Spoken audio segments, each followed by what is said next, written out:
그리팅맨을 그대로 축소해 놓은 듯한 분신상이 어떻게 거대한 조각상이 될 수 있었는지 자세한 얘기를 들어볼까요? 미리 먼저 만들어 놓고 1000개를 만들었어요. 네네. 1000개를 만들고 이게 그러니까 말하자면은 이제 1000개의 분신이 된 거죠. 그래서 이 분신들을 제가 먼저 팔아요.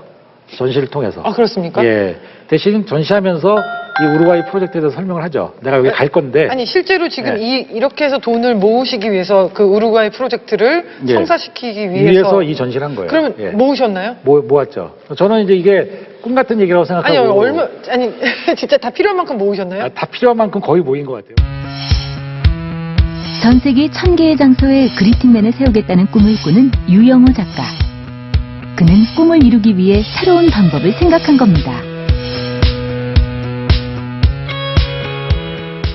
젊은 작가들이 항상 고민하는 문제지만 이 미술계에서 어떻게 살아남을 것인가, 또 무엇을 하고 살아남을 것인가에 대한 고민이 상당히 사실 많거든요.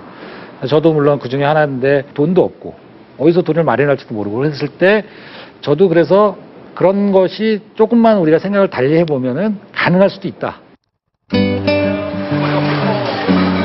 인사하는 사람 그리팅맨 조각으로 이름이 알려졌지만 유영호 작가는 여전히 스스로를 무명이라고 이야기합니다. 내 커피 한 잔 먹고 해야 돼. 사장님이 여기는 어울린다. 이거. 겸손한 마음으로 자신의 예술 세계를 만들어가고 있는 작가 유영호. 로봇의 힘을 빌려서 시키는 거지만 마음인 것 같아요, 마음. 이런 거 보면 손님들이 되게 사장님의 마음을 느끼실 것 같죠. 디지털 테크놀로지 시대에 작품도 움직여야 되는 거 아닌가라는 생각을. 내 작품보다 훨씬 나은 것 같아요.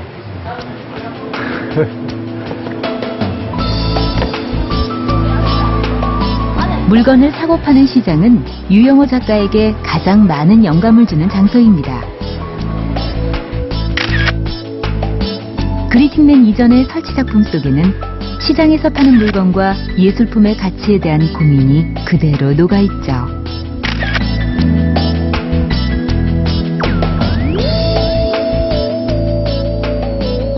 제가 생각할 때는 미술시장이나 여기 뭐 이런 시장이나 가게나 이런 데하고 크게 다르지 않다고 생각을 하는데, 왜 그러냐면은 여기서도 물론 물건을 사고 팔죠.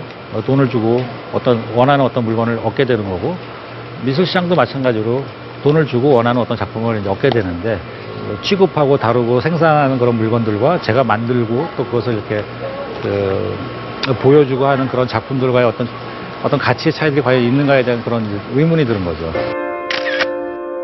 그래서 작가는 이런 전시도 했습니다. 가격표 자체가 작품이 되는 전시. 이해할 수 없이 높은 가격으로 판매되는 예술품의 가치에 대해 의문을 던지는 거죠. 그리고 그 끝없는 질문은 예술에 대한 반성으로 이어집니다.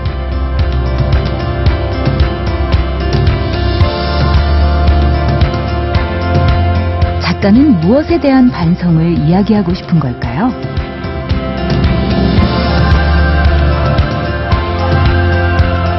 그리팅맨과는 다르게 고개를 빳빳하게 들고 서로를 바라보는 두 남자가 눈에 띕니다.